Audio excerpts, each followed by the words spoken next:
Hi, my friends. So today we're talking about one of my favorite spiritual concepts because this one stretches your brain in the best possible way. What if your past lives are not actually in the past? Most people think reincarnation works on a straight line. You leave, you die, you come back, you leave again, you die again, and repeat, right? And honestly, that explanation is helpful in the beginning because it gives our human brain a structure to understand reincarnation. Because, we live in linear time, Monday, Tuesday, Wednesday, Thursday, right? Past, present, future. But what if spiritual time don't work the same way human time does? What if all of your lives are happening simultaneously? Now, before your brain explodes, stay with me for a minute.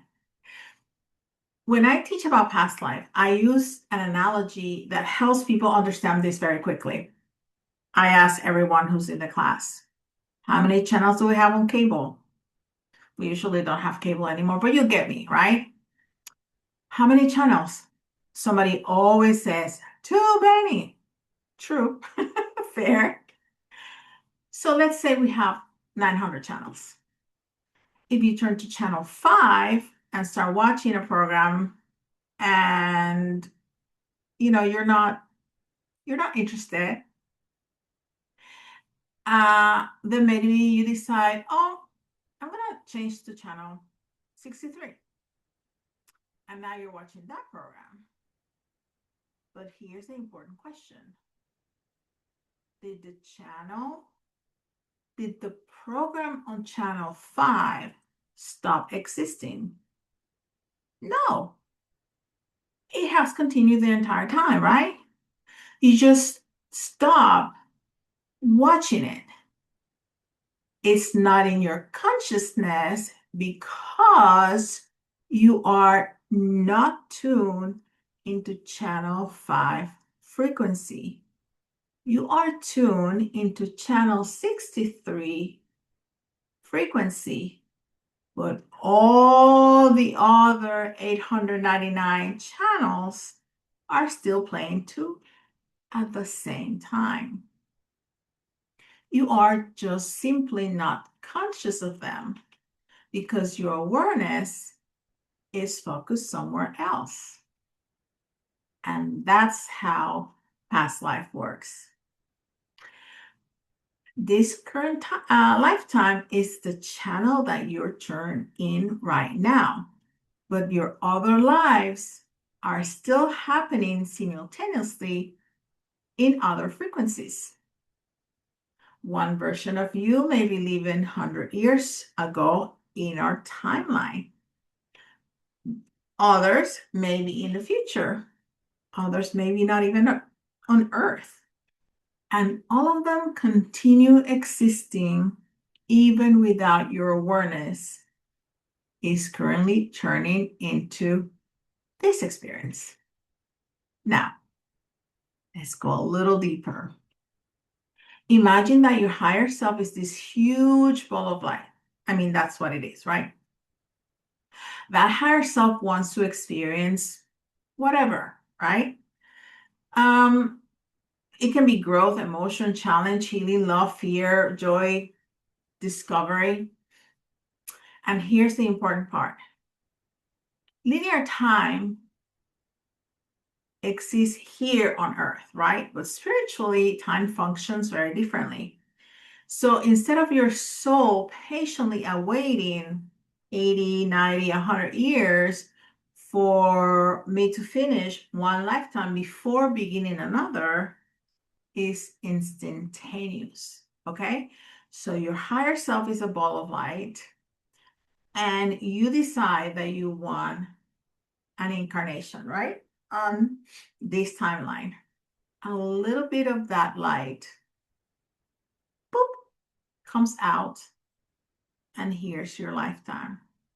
But then another one, and another one, and another one, and another one. And boom, they're all start and done and come back.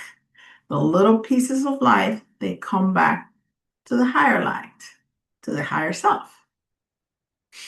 So all the experiences are happening all at the same time. And honestly, I think that explains so many things people experience spiritually, like deja vu, unexplained fears, instant connection with strangers, feeling emotionally connected to a time period that you have never lived in, right? Because those strangers are living with you in a different lifetime and you recognize their soul. You know, when you see somebody, you meet somebody and you're like, oh my God, I feel like I've known you forever because you have, because they're part of your soul family. And because, and I've said this before, we travel in cliques, right? One person that at one time was your husband, the next time was your mom, the third time was your best friend, the next time, like that, right? So when we meet in this timeline, we recognize their soul. Feeling emotionally connected to a time period.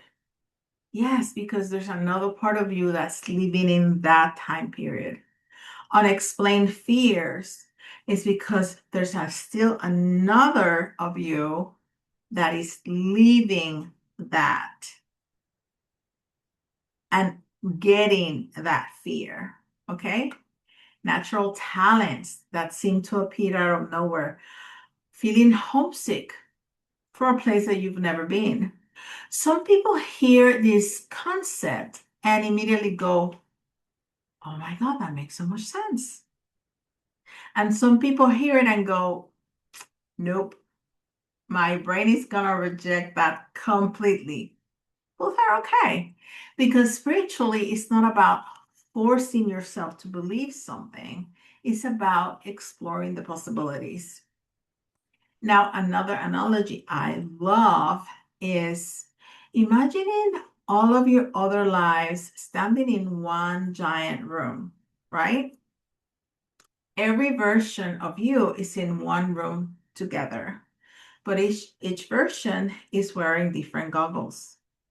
One pair says, I'm in ancient Rome and my goggles are from ancient Rome. So you look through that and you see ancient Rome. Another says, I'm in the future. And another says, I'm in this current lifetime. So the goggles create the illusion of separation of time. But spiritually, they're still in the same room.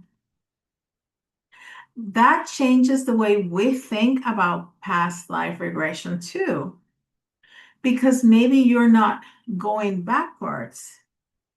Maybe you're simply tuning into a different channel, or you're saying to your other self, can I borrow your goggles for a minute? And you put them on. Wow, look at that. East Asian Egypt. Maybe for a few moments you become aware of another frequency your soul is already experiencing.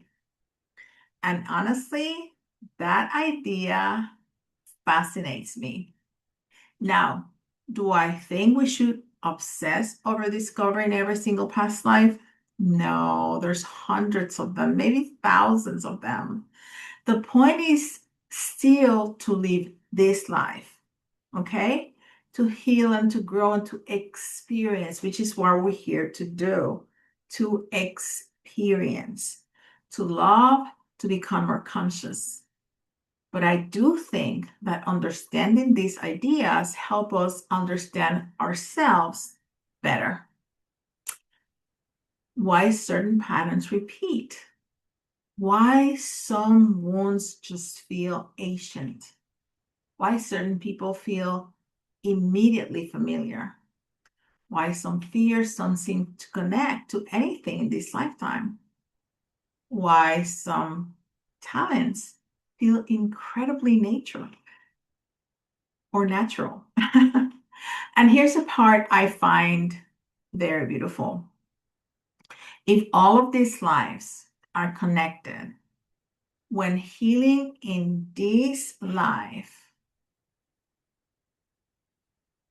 it's going to ripple outward.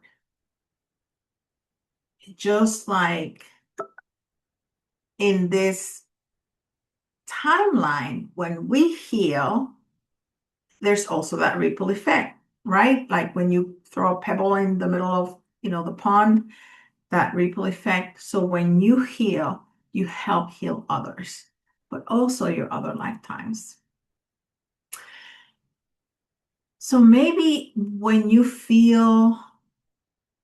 heal fear, here another version of you becomes stronger over there. Maybe when you finally choose peace, something shifts across your soul in ways you cannot fully see yet. And if that's true, then your healing matters even more than you think it does. Okay? I want to know in the comments what part of this concept stretches your brain the most. I'll see you later.